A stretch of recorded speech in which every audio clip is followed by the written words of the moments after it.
오신 사랑하는 여러분들, 여러분은 그 자식은 부모에게 어떤 존재라고 생각하십니까?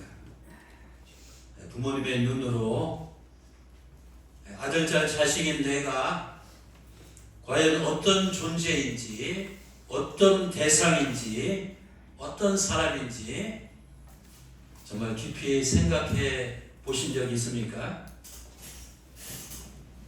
부모님 앞에서 자식은 첫째 어떤 존재냐면 느낌표 같은 존재입니다. 우리가 글을 쓰고 카톡 보낼 때 기쁨이 오고 감동이 오면 느낌표를 하잖아요. 자식은 부모에게 이 느낌표 같은 이 기쁨과 이 감동을 주는 존재입니다. 자식이 이 세상에 처음 태어났을 때 부모는 누구보다도 기뻐서 뛸 듯이 즐거워했습니다.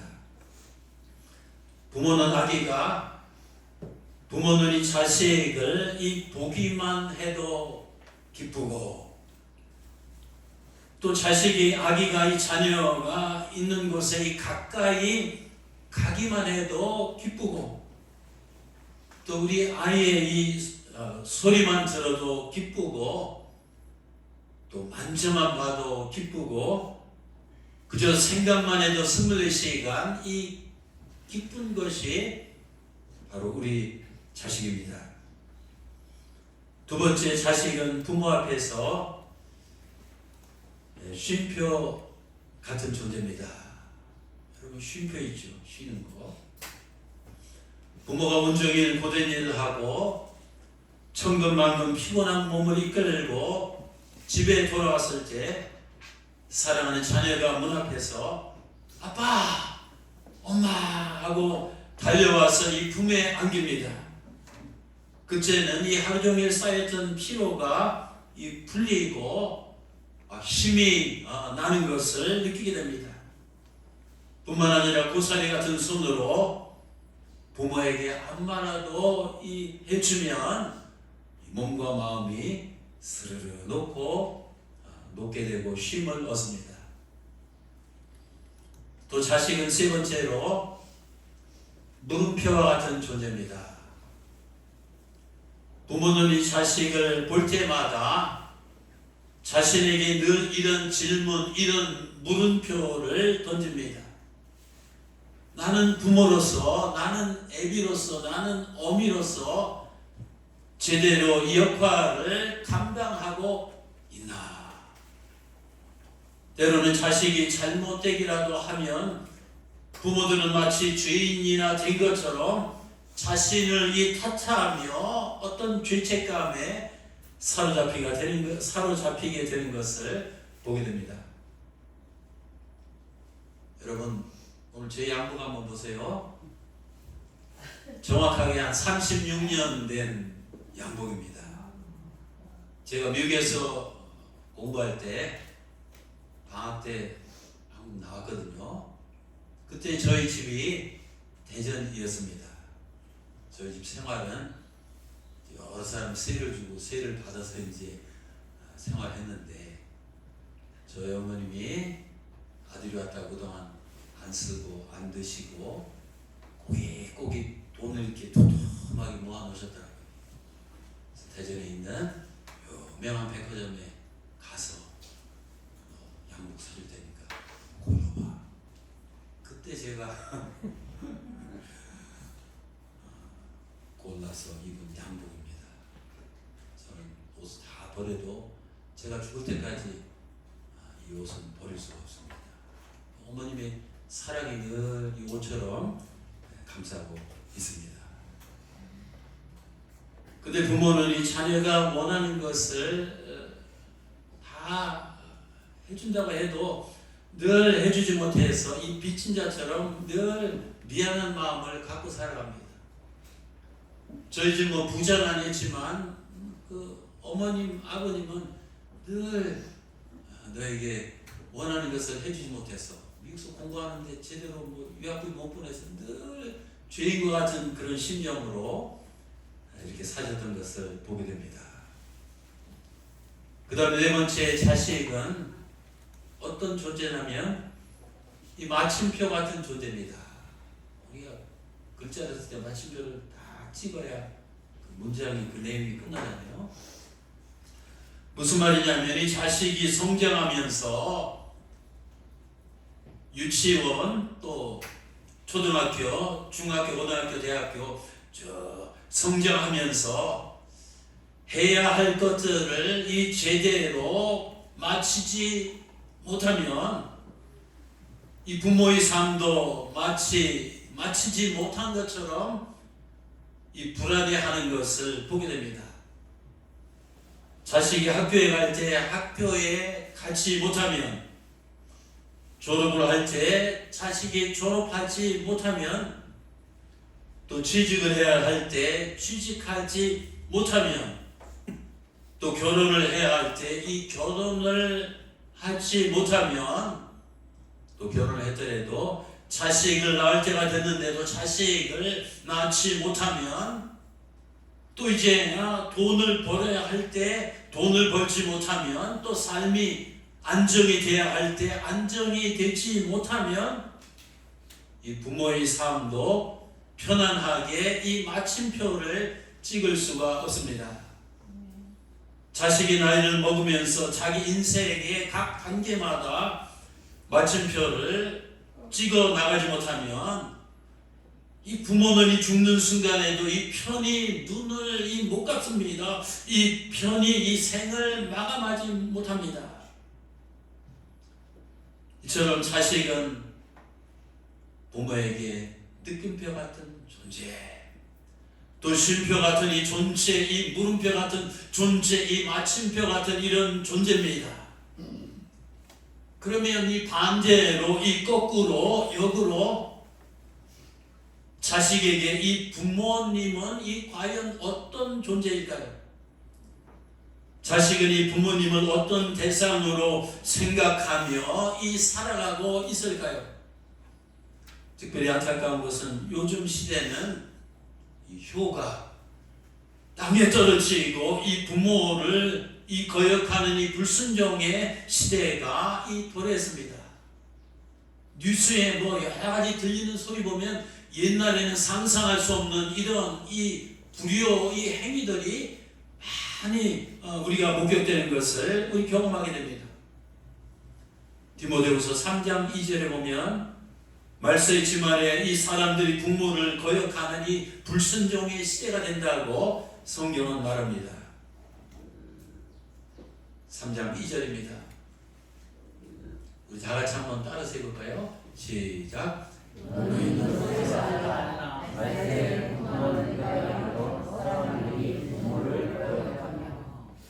우리가 이 세상이 말세의 이 끝, 이 종말이라고 하는데, 이 말세가 되면 이 사람들이 고통하는 때가 이르는데, 이때 사람들의 공통점은 자기 부모를 이 거역하게 된다는 겁니다. 그러면 이 부모를 거역하는 요즘 시대에 이 자식에게 이 부모란 이 존재는, 이 부모란 이 대상은 어떤 이 존재일까요? 첫째, 자식은 부모를 뭐라고 여긴다고요? 짐으로 여깁니다. 여러분, 누구나 다 짐은 지기를 싫어합니다. 이 짐은 아주 부담이 팍팍되는 존재입니다. 그래서 부모가 늙고 이 부모가 병들고, 게다가 이 부모에게 돈이나 이 재산이 없으면 자식은 이 부모를 기쁨이 아니라, 즐거움이 아니라 이 짐덩어리로 여깁니다. 어떤 경우에는 서로 이 부모님을 모시지 않으려고, 서로 이 짐을 지지 않으려고 형제끼리 막 치열하게 싸우고 있는 것을 보게 됩니다. 둘째로, 자식은 이 부모를 또 점으로 여깁니다. 여러분, 점 눈에 보이지 않잖아요? 점은 눈에 보이지 아니하고 힘없고 작으니 하찮은 존재를 이 점이라고, 점 같은 존재라고 우리가 여깁니다. 늙은 이 힘없는 부모는 가정에서 있으나 마나한 이 점 같은 이 존재로 이 취급을 받습니다. 이런 이야기들을 여러분 지금 한국에 떠들고 있잖아요. 아내를 잃고 홀로 된 아버지가 이제 시골 생활 다 정리하고 서울 아들집에 이제 함께 살게 됐습니다. 근데 그 홀로 된 아버지가 어느 날 서울 아들집에 머물다가 냉장고에 다음과 같은 메모를 남겨두고 그냥 떠났답니다. 메모 내용은 3번아 잘 있거라, 6번은 간다. 그 아들 집에 며느리하고 살다 보니까 아들 집에서 가장 힘있는 이 서열 넘버원 자리는 며느리고, 손자가 2번이고 아들이 3번이고 강아지가 4번이고 파출부가 5번이고 자기는 맨 밑 6번이랍니다. 3번아 잘 있거라, 6번은 간다. 이런 것이 한국 사회에 지금 돌고 있습니다. 그 다음에 셋째, 이 자식은 이 부모를 뭐라고 생각하는지 아십니까? 주모로 생각합니다. 줌은 뭡니까? 이 주는 존재입니다. 자식은 이 부모가 해주는 것을 뭐 당연한 것으로 이 생각합니다. 그래서 이 부모가 이 자식에게 가장 상처받는 말들이 있습니다. 그래서 언론사에서 앙케이트를 조사했는데 연로하신 늙으신 이 부모님들이 그동안 자식에게 다 주었잖아요. 다 주었는데 이 상처받는 말 5가지를 이 앙케이트로 이 조사를 했습니다. 그게 뭔지 아십니까? 엄마 아빠가 나한테 해준 게 뭐 있어? 다른 집이 부모들은 안 그래. 난 아빠 엄마처럼 살지 않을 거야. 차라리 내가 이 집안에 태어나지 않았더라면, 엄마 아빠 이럴 거면 뭘 하러 날 낳았어. 평생 이 주고 이 주며 이 살아온 이 부모를 향해서 이 철없는 자식들은 이런 비수 같은 이런 말을 해서 이 부모 가슴에 이 칼을 꽂고 있는 것을 보게 됩니다. 그래서 부모는 이 주는 대상으로만 이 생각하고 그동안 평생 받아왔는데 그것을 고마움을 느끼지 못하고 당연한 것으로 여기며 살아가는 것이 불효자의 태도입니다. 그 다음에 네 번째는 자식은 이 부모를 잠으로 생각합니다. 잠은 뭐냐면 잠잠해야 하는 이 존재입니다. 부모는 집안에서 입 다물고 이 잠잠이 있어야 합니다. 그저 아이들, 자녀들 뭐 일상살 이렇게 사는 것 속에 함께 살지만 부모는 그저 보아도 못 본 척, 들어도 못 들은 척, 알아도 모른 척하며 입 다물고 잠잠히 살아야 하는 것이 부모의 존재입니다. 마치 보이지 않는 이 투명 인간처럼 잠잠히 잠이나 자면서 그저 지내야 합니다. 자식 일에 며느리 일에 뭐 이래라 저래라 참견하면 아빠 엄마가 뭘 알아? 구식이고 소통이 안 돼 하면서 막 면박을 주거나 꼰대의 잔소리라 하며 이 핀잔을 듣게 되는 것이 바로 오늘날 세대입니다. 그래서 오늘날 부모를 거역하는 이 불효 시대에 자식은 부모를 짐으로, 부모를 이 점으로, 이 부모를 줌으로, 이 부모를 이 잠으로 생각을 합니다. 늙은 부모를 이렇게 취급하는 세상에서 누군가 이 노인들의 그 서러움을 다음과 같은 시로 표현했습니다. 늙은 부모의 서러움. 부생이 모여 그 은혜가 태산보다 높고 큰데 청춘 남녀는 많다지만 효자 효부는 안 보이네. 시집가는 새색시가 시부모를 마다하고 다 며느리들 모시기 싫어하잖아요. 부모님을. 또 장가가는 아들들은 이 살림나기 바쁘다네.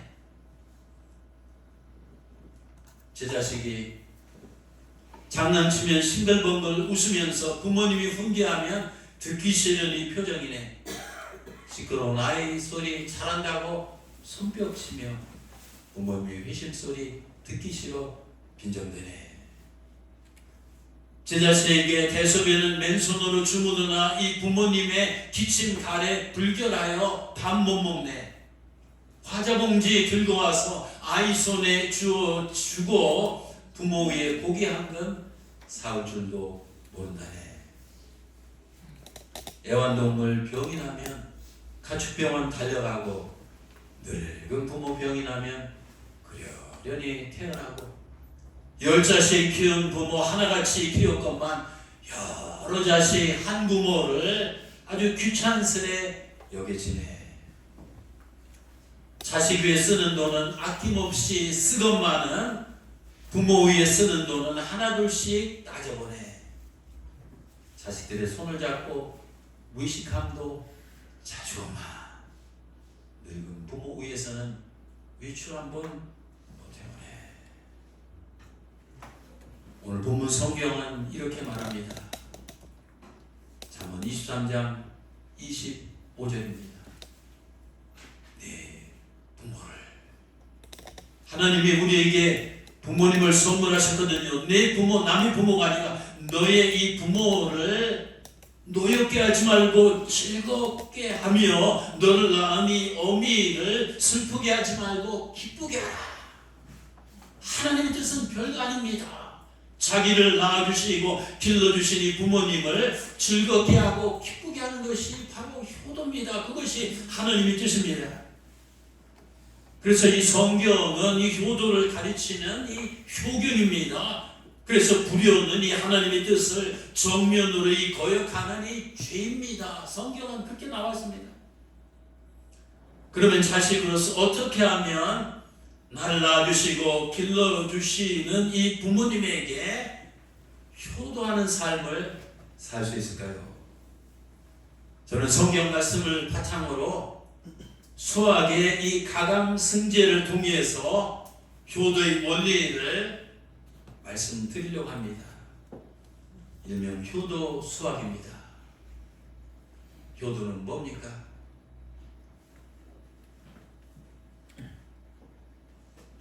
첫째, 효도는 가감승제에서 가 더하기입니다. 제가 오늘 효도를 아주 쉽게 초등학생도 알 수 있도록 풀어드립니다. 효도는 이 부모님이 원하시는 것을 플러스 그냥 더해드리는 겁니다. 효도는 뭐 어마어마한 큰 돈이나 엄청나게 굉장한 무슨 이 노력이 사실은 필요하지 않습니다. 그저 일상에서 부모님이 좋아하시는 것이 무엇인지를 생각하고 그것을 계속 더해서 해드리는 겁니다. 예를 들면 연로하신 부모님이 매일 안부 전화하는 것을 좋아하시면 해드리면 됩니다. 또 함께 산책하는 것을 좋아하시면 해드리면 됩니다. 또 매일 대화 나누는 것을 좋아하시면 해드리면 됩니다. 또 안마해드리는 것을 좋아하시면 해드립니다. 이거 뭐 돈 드는 겁니까? 엄청난 이 노력이 들어가는 거 아니지 않습니까? 잠언 10장 1절은 말합니다. 지혜로운 이 아들은 아비를 기쁘게 하거니와 미련한 아들은 이 어미의 근심이니라. 그 다음에 두 번째 효도는 가감, 빼깁니다. 마이너스입니다. 효도는 이 별거 아닙니다. 부모님이 싫어하시는 것, 원치 아니하시는 것을 빼기 하지 않으면 됩니다. 부모님을 근심하게 하고 걱정 끼쳐드리는 것을 자식은 알지 않습니까? 그것을 하나씩 마이너스 빼나가면 됩니다. 부모가 자식이 술, 담배 하는 것을 싫어하시면 안 하면 됩니다. 자식이 게으른 것을 싫어하시면 안 하면 됩니다. 자식이 나쁜 친구들과 어울리는 것을 싫어하시면 안 하면 됩니다. 그런 것처럼 이 부모님이 싫어하시는 것들을 하나씩 마이너스 이 빼나가는 것이 효도입니다. 잠언 1장 8절입니다. 내 아들아, 내 아비의 훈계를 들으며 어미 법을 떠나지 말라. 아비 훈계나 어머님의 이 말씀의 그 내용을 들으면 다 자식 잘 되라고 이거 해라 하지 말라. 그걸 그냥 신하신 걸 그냥 빼나가면 그게 효도를 이루는 겁니다.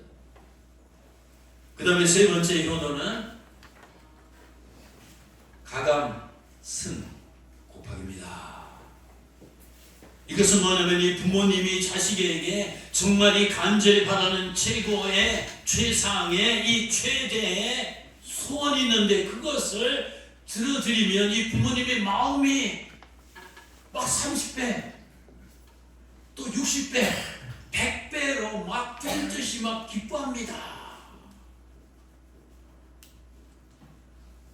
어느 신앙생활 잘하는 이 부모님이 있는데 자식은 하나님도 안 믿고 믿음 생활 안 합니다. 그러면 야 내가 죽기 전에 내가 하나님을 믿고 교회 잘 다닌다면 나는 다른 거 필요 없어.